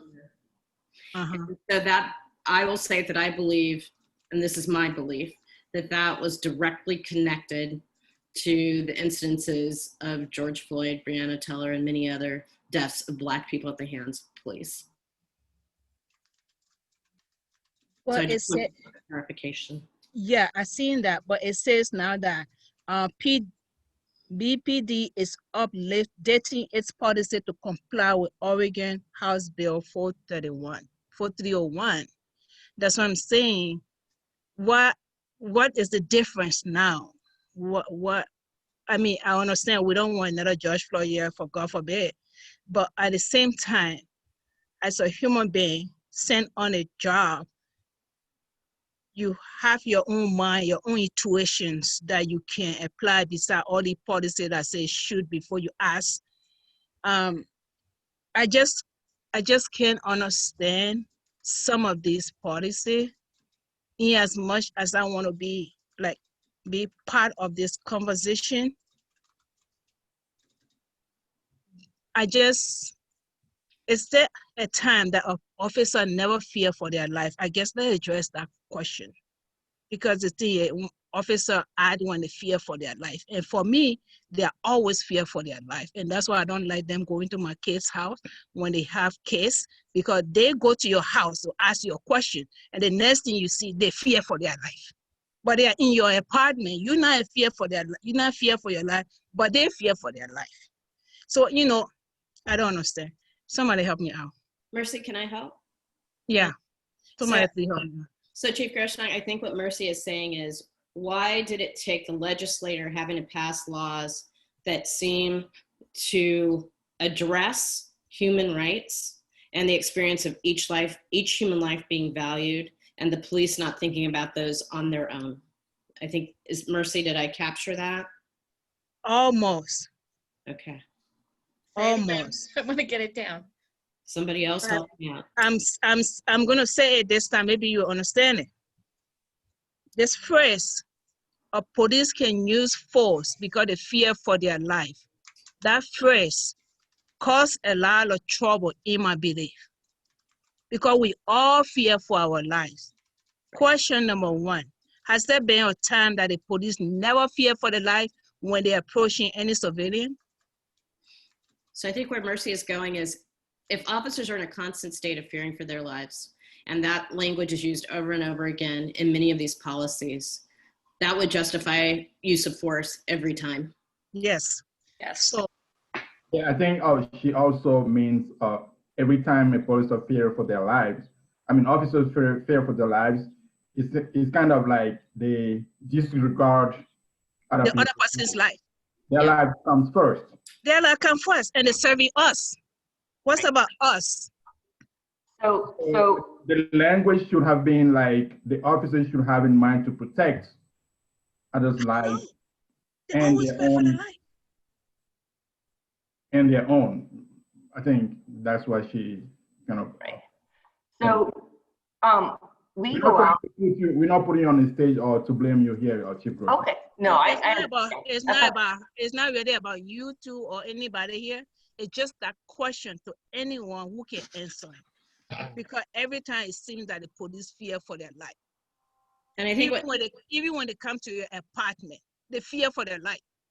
But they just enter my apartment and they say they fear for their life. So, Chief. So if I can, Mercy, when you say fear for their life, we don't on patrol, we want to help community members and help, and protect people. And I don't drive around when I was on patrol, or any officer doesn't drive around their whole 10-hour shift in fear for their life. I think they're vigilant. I think they're wary. They're going into an apartment, or as you say, that they don't know the people. But to say that if I were to go into somebody's apartment and I was called there, even on a domestic call, I would be very cautious, but I wouldn't be afraid for my life to do that. So that term is always used, and it's used right here too. It's used to justify using deadly force or any kind of physical force. It's not used for just going on a routine traffic stop to fear for my life. I pull somebody over that runs a stoplight. I don't walk up to the car and fear for my life. Am I careful? Absolutely, I'm careful. But I don't walk up afraid that somebody's going to jump out of the car and shoot me. And that's not why I'm saying that everybody do anyway. But in many of the instances that the death occurred, the final thing they're going to say, he fears for his life. And so, well, what I'm hearing, fear is maybe a component of what you're saying, but there's other factors that have to be involved with the reasonableness of force. There's the imminent threat of death or serious physical injury. So there has to be some immediate perception of threat or injury also. The fear is probably a component. I think that's what you're talking about, and that's what you hear a lot of times, but it's not absent these other factors that require action. And that's that imminent threat that you hear in that language, if that makes sense. The fear is one part. I wanted to go in order because I saw Jared with a hand raised there, and I think you were supporting Mercy. Yeah, I was just gonna try to clarify, I think, what we arrived there. Yeah. Thank you so much. This language is not my language, but I'm trying my best to interpret it. But my next question will be, the murder of George Floyd that got us here today. It's just what is it that we are doing now that had never been done in the past when such murder has taken place, so that we can identify that and frame it very well so that going forward, we can see a change. I'm asking this question because I know people have been here before. So Mercy, I'm going to say that question. I'm going to direct it to Councilor Fagin and to Chief Groshong. Okay. If possible, because I think those would be the two folks, because Councilor Fagin is responsible for policy as well, and Chief Groshong is responsible for policy as well. Thank you. I can go first to let the chief think for a minute. Thank you. First, I guess I just want to make sure that I'm really clear with this, and that's I'm completely honored to be able to be listening in and to be here for these conversations. They're difficult. It's not easy, and they're very personal. And I just want to make sure you understand that I truly appreciate that I can participate and be here. I know I don't speak out too much. I think I think when we met in person, I told you all that I view my role here as one to listen and one to answer questions, but not one to intervene. So I want to thank you again for allowing me to be here. For things that we are doing as a city that we've never done before, Mercy, that's a wonderful question, because I think that's how I think. I try and look at how do we take what we have and continually improve it. We know that Beaverton is a safe city. We know that the community in general is happy with the Beaverton Police Department. We know, I feel that we have a good police department, but that doesn't mean there's not room for improvement. So some of the things that we're doing now that we haven't done before is we're having a community discussion about how can we improve so that we don't ever have these horrific situations happen in our city. None of us want anything bad to happen here. I tell people that one of the most difficult parts of becoming a counselor is that the police department gives us a report once a month that talks about the things that go on in the city that we don't read about in the newspaper.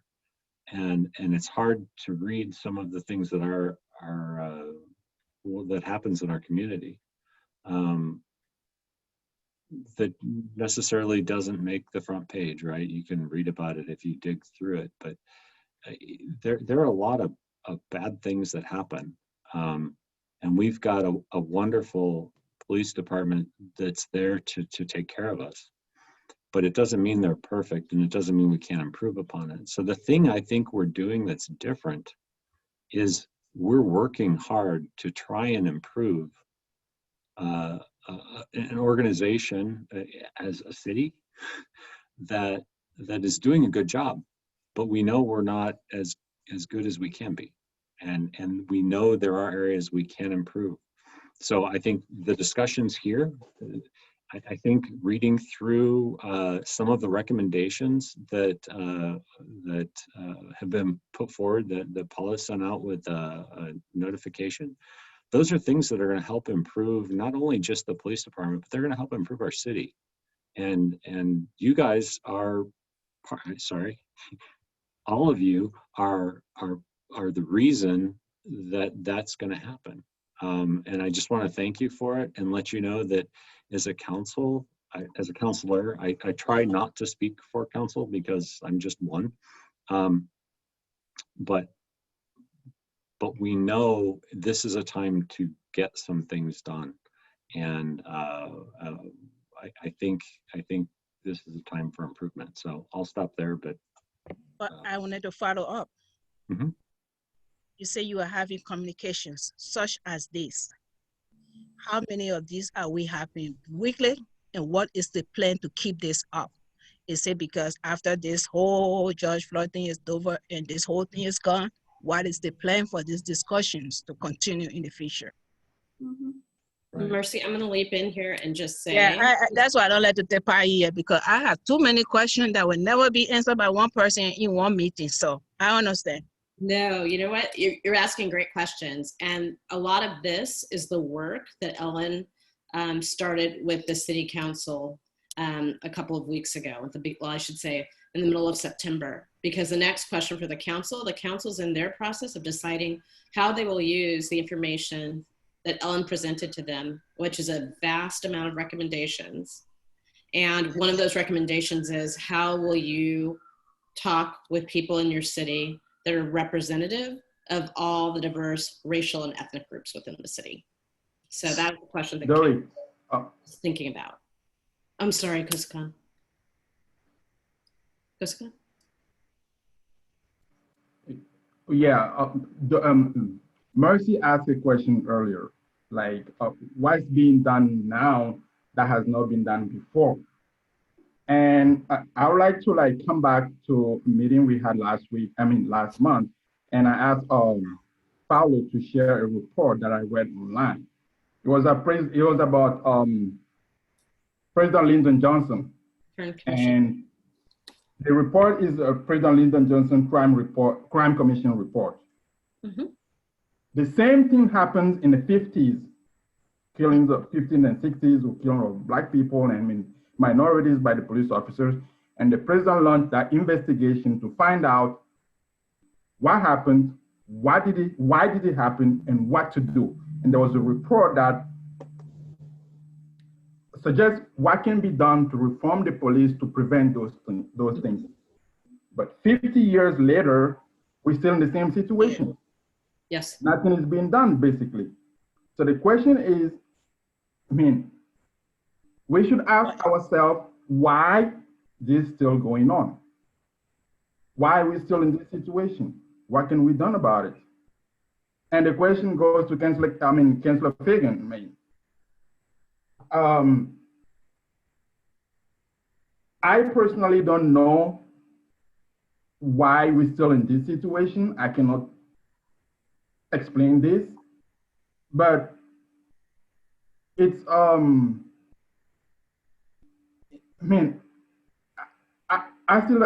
I clearly don't know. I don't know. 50 years later, with the same report, we're still in the same situation, and reports are being done like over and over and over. We keep like talking about change over and over and over and over. Mhm. I don't know. Recommendations. Yeah, thanks for that. It feels like even if we do recommendation now or we do any change now, it's still gonna go in a drawer in some office somewhere. What about it until the next happens, and then we And go. then we come out and say this happens again, and then we just keep going, just wasting papers. Sorry. So one of the things you guys, you all don't know about me as that, my involvement in the city started with the Vision Advisory Committee. And I started that work and that volunteer work with the premise that I wasn't gonna spend my time away from my family working on something that was gonna go into a closet or a drawer or a shelf. I wanted something that was going to transform the community.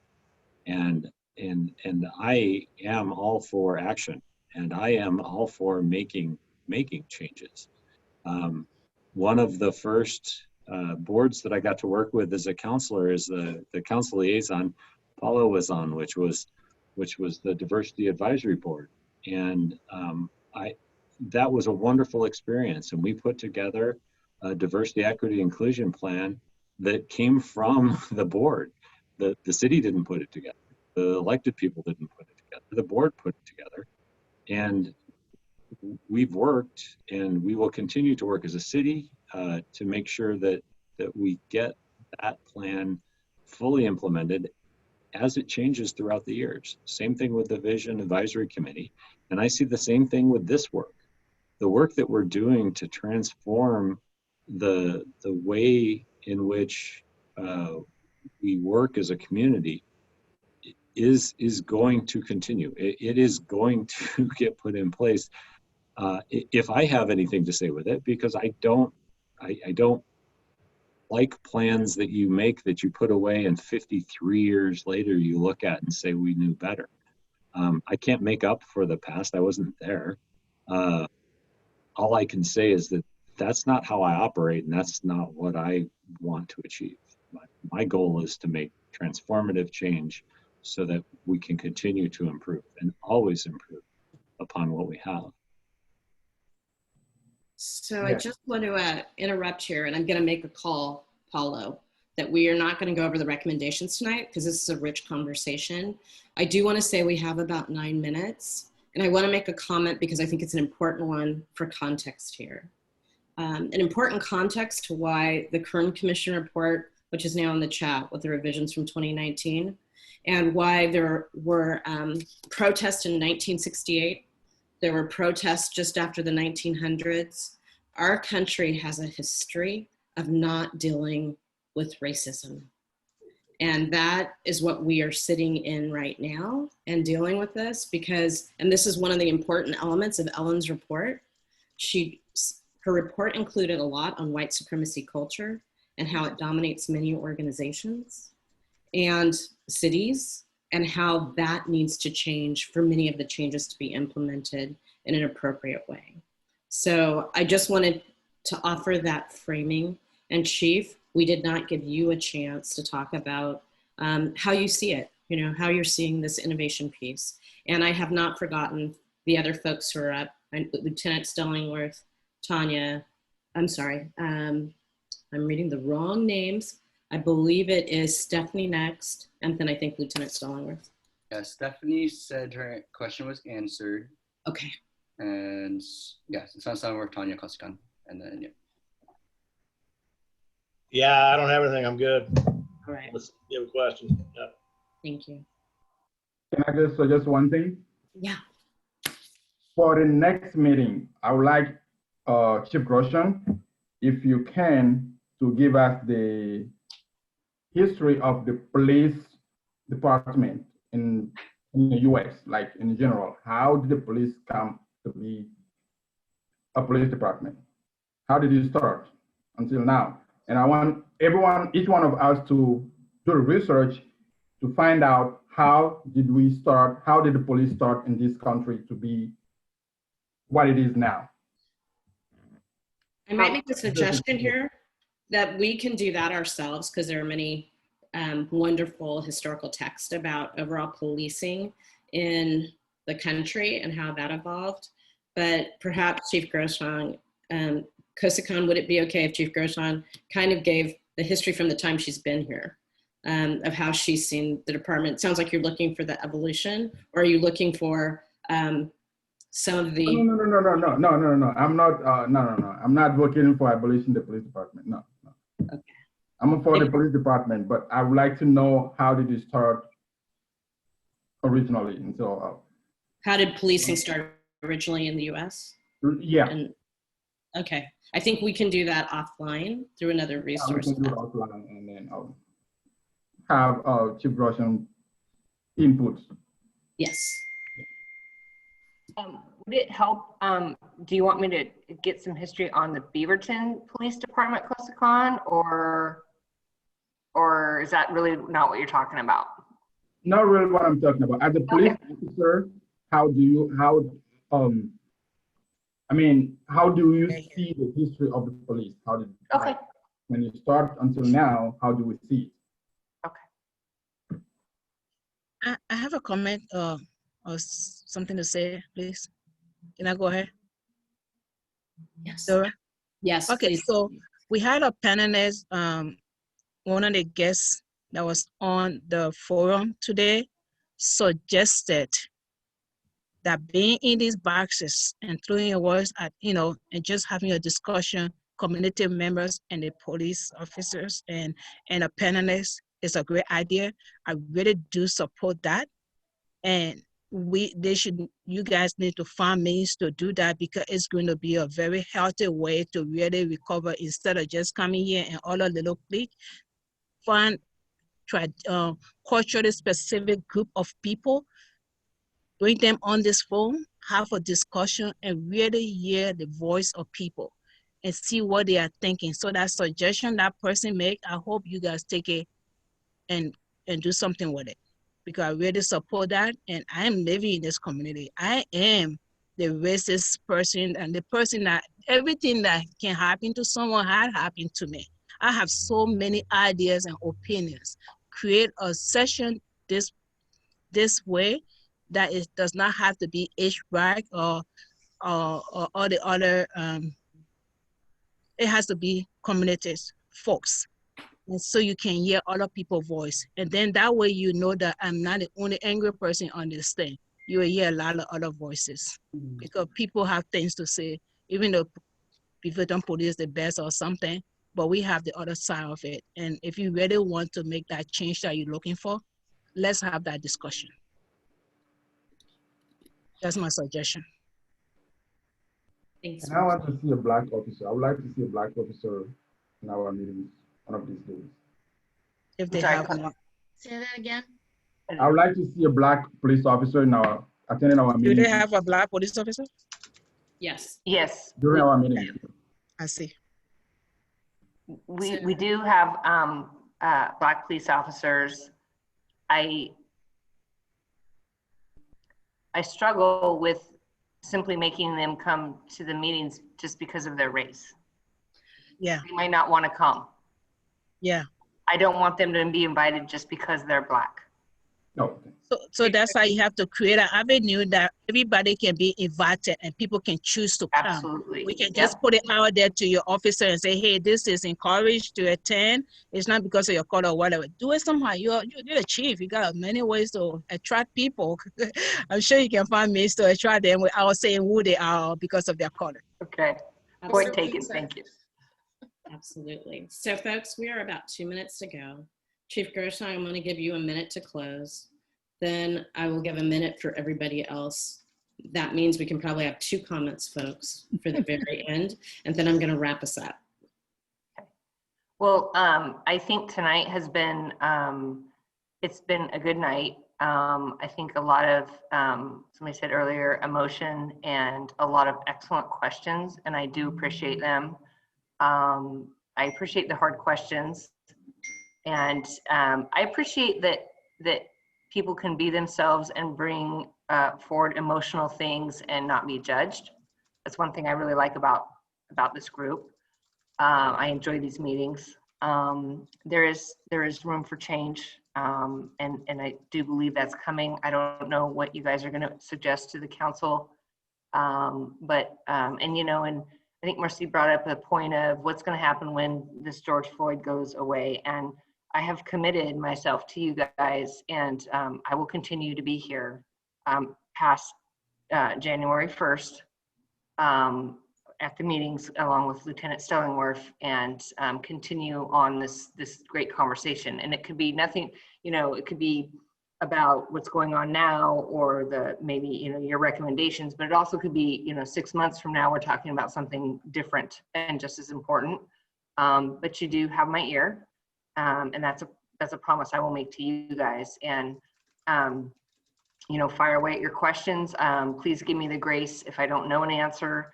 I'll follow up. And please remember that I'm human too. And yeah, thank you.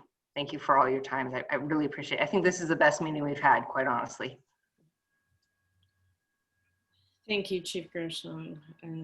Anybody else in the 1 minute that we have? She's a taskmaster. I'm not a taskmaster, actually, Chief Gershon. I usually go over. So I'm just going to say, So I have something. Think about Can I this say- question. Hold on, folks. I'm going to say it. Wait means, why am I talking? And it's a good thing for us to all ask and to think about who have we not heard from tonight. So I'm just going to say, wait for a second. Whoever would like to go, please go. Okay, I just wanted to say I responded to Spencer's question in the comments, and that's all I've got to say. Thank you. Thank you, Councilor Fagin. So I feel that this was, I agree with Chief, that this was the most productive of the meetings that we've had so far. And I think maybe we're getting used to the work itself. And so it's becoming more of a routine. And I felt it was very enlightening. And thank you, Chief, for your commitment to us and to meeting with us in whatever ongoing way is possible, because I think that just says a lot about who you are as a person and who or what Beaverton is, because we care about people and we care about their human rights. So thank you. Thanks, all of us. Thank you, Tanya. So what I'm going to ask of all of you is, at the next meeting, we're going to take the first 5 minutes to review the piece of paper that I'm holding up that you cannot see, which are the inquiry session recommendations. But I'd like you all to take a look. I think Mercy and Kosakon, your conversation has probably helped us to write the preamble to these, along with some comments that we got from Cameron, who is out of town right now. So I would like to just take this opportunity to thank you all. This is a difficult subject to talk about because we were talking about the loss of human life. And I'm going to use the word, people dying. So this is very serious work that we're doing. And it is a difficult conversation for people to have when people are dying and they don't need to. So thank you all. And I believe Paolo has one final comment. Oh man, I really have to be the final comment. Okay. Joy didn't get to talk about some of the recap that happened in the halfway check-in that we had with Chief Alexis, my supervisor was there, and Lieutenant Stellingwerf was there, and all the chairs were there. And I think we'll share that maybe in the next meeting or maybe through email. But one thing that I do want to say is that we heard from several of you that I want to do more. I want to do more than just sit, than 2 hours a month in these meetings. These meetings are great, but I still want to do more. And so I think a light bulb kind of clicked for all of us, myself as well, definitely. There's so much prep that goes into each one of these meetings. And like this handout here, Dori, shout out to you for putting this together. And a lot of these handouts that we developed prior, I don't know why we haven't been doing this, but we're going to start, similar to what Dori did, start reaching out and seeing, hey, who has capacity to take this on or that on? And I might ping some of you individually. But yeah, we could certainly use help. And it's great to hear that there's some folks who want to do more, and we will knock on your door. I'm just going to add this, can do more and are able to, right? So I want to acknowledge that not everybody has the time or bandwidth to do more, and that there should be no guilt involved with that. So I'm appreciative of the fact that everybody is here in thought partnership working together. So with that, I want to say good night to you all. And good night all. And I wish you well. And we will be in touch about documents and things for the next meeting. So thank you, everybody. And if everybody wants to turn on their mics and say goodbye, we can say goodbye. Good night. Good night. Good night.